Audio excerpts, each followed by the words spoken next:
राम रामेति रामेति रमे रामे मनोरमे सहस्रनाम ततुल्यम श्री राम नाम वरानने। आप सभी भक्तों को माधव रामानुज शास्त्री का जय श्री कृष्णा, जय श्री राम, जय माधवाशीष। तो आइए आज हम बात करते हैं श्री रामचरितमानस की। त्रेता के अवतारी श्री रामचंद्र जी ने मर्यादा का पाठ पढ़ाकर नर रूप में अवतरित होकर लीलाओं से रहित होकर के किस प्रकार से अपने जीवन को धन्य और सार्थक बनाया कि उनके पूरे कुल को ही रघुवंश के नाम से जाना जाने लगा।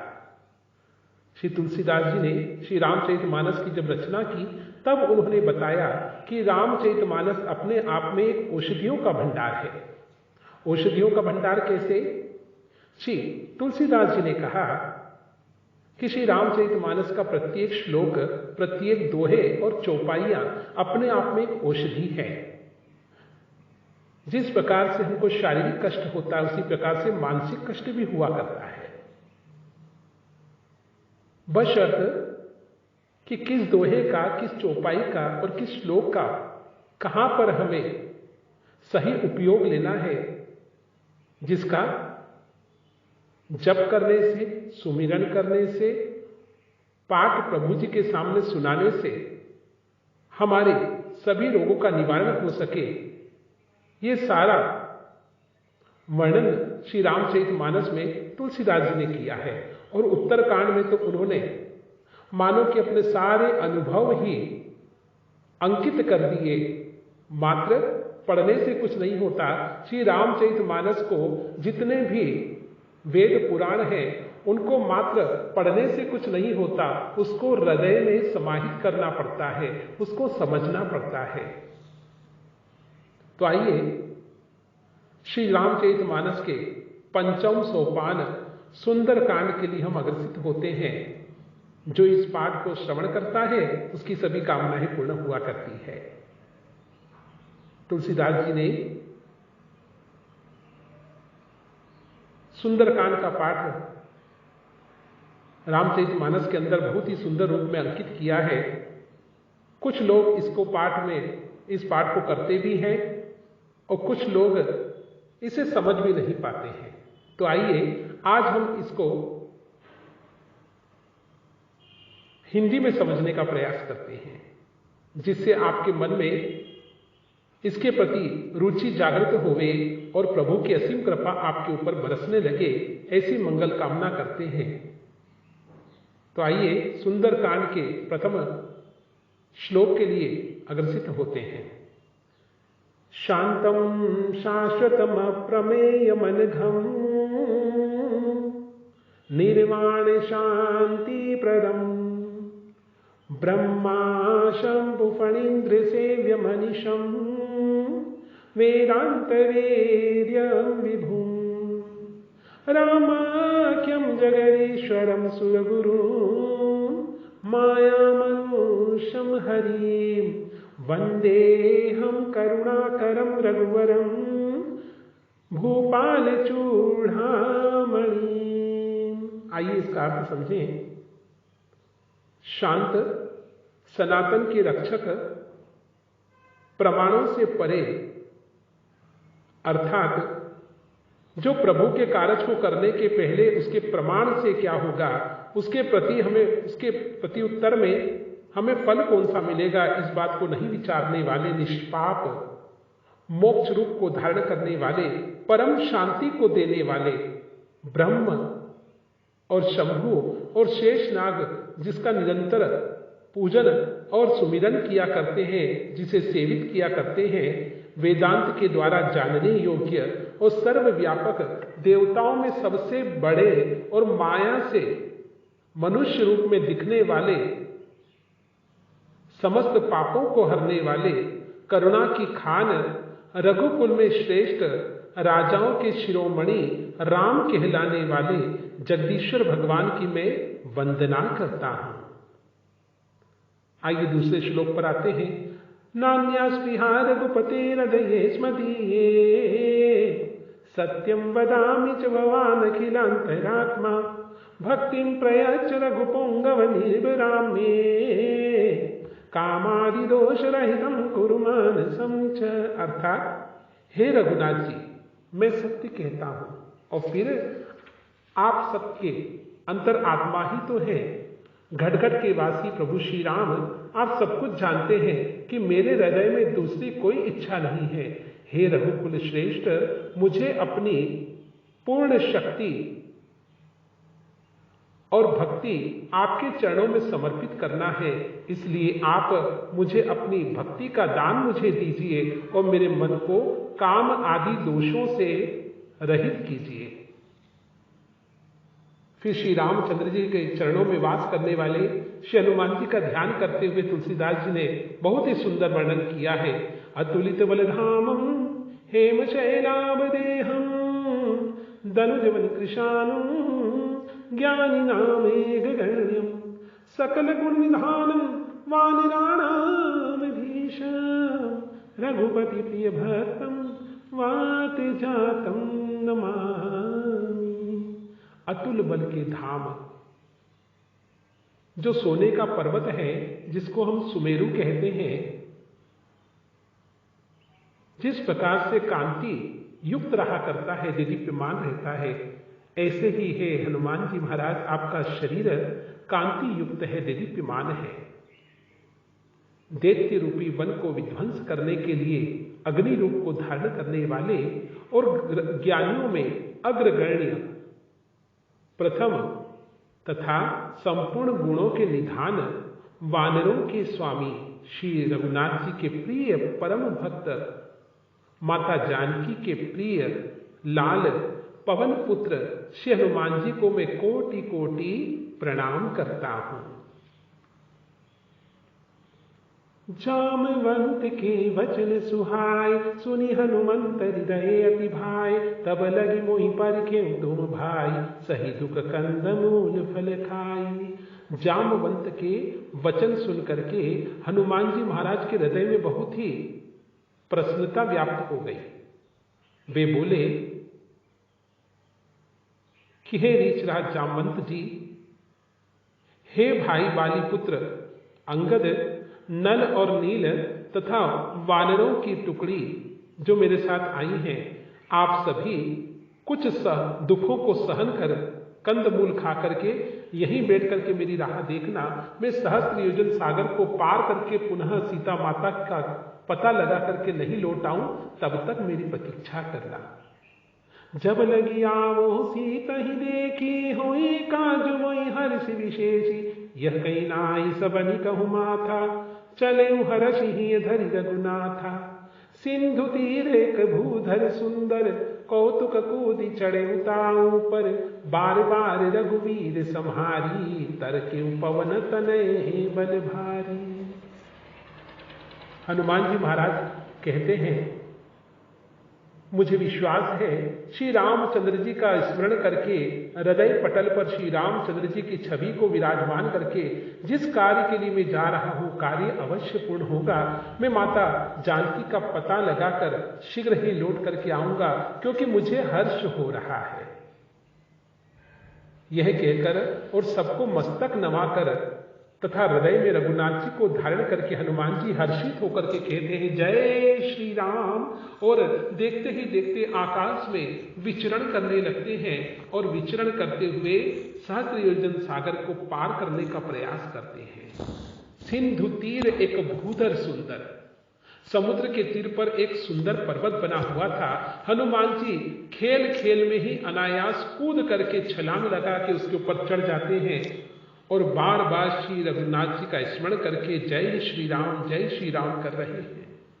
एक हाथ में सोटा है, मानो दूसरे हाथ में एक ध्वजा ले रखी है, वह केसरिया ध्वजा जिसके ऊपर सूर्य का चिन्ह तथा साथ ही श्री राम लिखा हुआ है।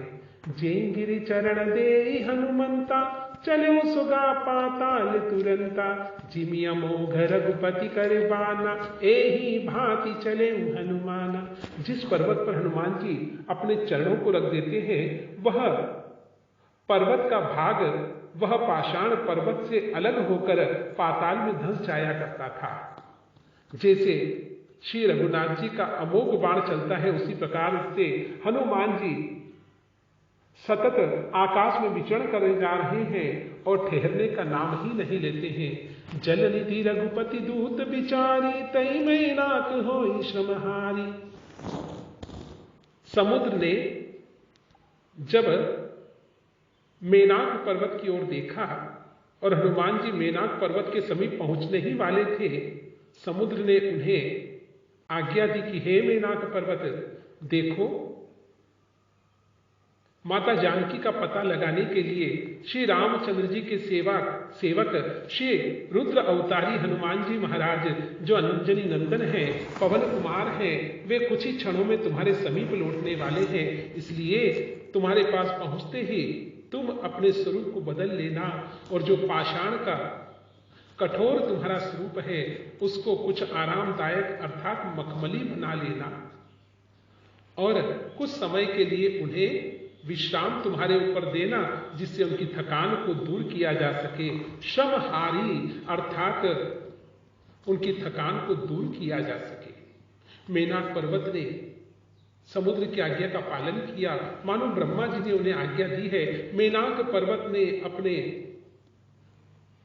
कठोर स्वरूप का त्याग किया और मानो की मखमली घास अपने शरीर पर आरूढ़ कर ली रोमावली की भांति, और प्रणाम करके जैसे ही प्रतीक्षा करते हुए देखा हनुमान जी महाराज समीप पहुंच रहे हैं। हनुमान जी जैसे ही समीप पहुंचे, उन्होंने कहा कुछ समय मुझ में विश्राम कर लो प्रभु, मेरा जीवन धन्य हो जाएगा। हनुमान जी महाराज हंसते हुए कहने लगे, हनुमान तिहि परसा कर पुनि कीन्ह प्रणाम, राम काज कीन्हे बिनु मोहि कहाँ विश्राम। लखन सिया राम जय जय राम, रमापति राम जय जय राम। जल निधि रघुपति दूत विचारी, तय में नाक हुई श्रमहारी। हनुमान जी महाराज कहने लगे कि जब तक प्रभु श्री राम का कार्य नहीं कर लूं मुझे विश्राम कहाँ है। इसलिए हे मेनाक राज, मैं तुम्हारे आतिथ्य को स्वीकार करता हूं। ऐसा कहते हुए हनुमान जी महाराज ने जो दाएं हाथ में ध्वजा ले रखी थी, उस ध्वजा को कुछ क्षणों के लिए सागर में छोड़ दिया और छोड़ करके उन्होंने अपना दायां हाथ स्पर्श कराया मेनाक पर्वत को और कहा कि मैंने तुम्हारे आतिथ्य को स्वीकार कर लिया है। जब माता जानकी का पता लगा दूंगा तब आते में मैं कुछ समय के लिए विश्राम तुम पर अवश्य करूंगा। ऐसा कहते हुए हनुमान जी महाराज फिर आगे की ओर बढ़ जाते हैं। जाति पवन सुत देवन देखा, जाने कहूं बल बुद्धि विशेषा। सुरसा नाम यहीं के माता, पठैनी आही कहीं कहीं बाता। देवताओं ने पवन पुत्र हनुमान जी को जाते हुए देखा। उनकी विशेष बल बुद्धि को जानने के लिए, उनकी परीक्षा लेने के लिए उन्होंने सुरसा नाम की एक सर्पों की जो माता थी उन्हें आज्ञा दी और आज्ञा का पालन करने के लिए वह सुरसा नाम की सर्पों की माता महाराक्षसी का रूप धारण करके प्रकट हो जाती है। आज सुरण मोहि दीन आहारा, सुनत वचन कह पवन कुमारा। राम काज करि फिर में आवो, सीता कहीं सुधि प्रभु ही सुनाओ। आज सुरण मोहि दीन आहारा, हाहाकार करने लगी, अट्टहास करने लगी, भयानक स्वरूप को धारण किया सर्पों की माता सुरसा ने और कहा कि आज तो प्रभु ने असीम कृपा की है कि आज मुझे यहां बैठे बैठे ही भोजन की प्राप्ति हो गई है। हनुमान जी कहने लगे कि हे माता, मुझे अभी जाने दो, विघ्न उत्पन्न ना करो, अवरोध क्यों बनती हो मेरे राम कार्य में। मैं श्री रामचंद्र जी का कार्य करके लौट आऊंगा और फिर आप मुझे ग्रसित कर लेना। मुझे माता सीता का पता लगाने के लिए जाना है और पुनः श्री रामचंद्र जी को उनकी खोज और खबर देना है। तब तब बदन पैठी हूं आई, सत्य कहूं मोई जान दिमाही। तब मैं आकर तुम्हारे मुंह में स्वयं ही ग्रसित होने योग्य बैठ जाऊंगा और तुम मुझे ग्रहण कर लेना, मुझे खा लेना। कवने जतन दे नहीं जाना, ग्रस सिन मोहि कयो हनुमाना। हे माता, मैं सत्य कहता हूं, अभी मुझे जाने दे।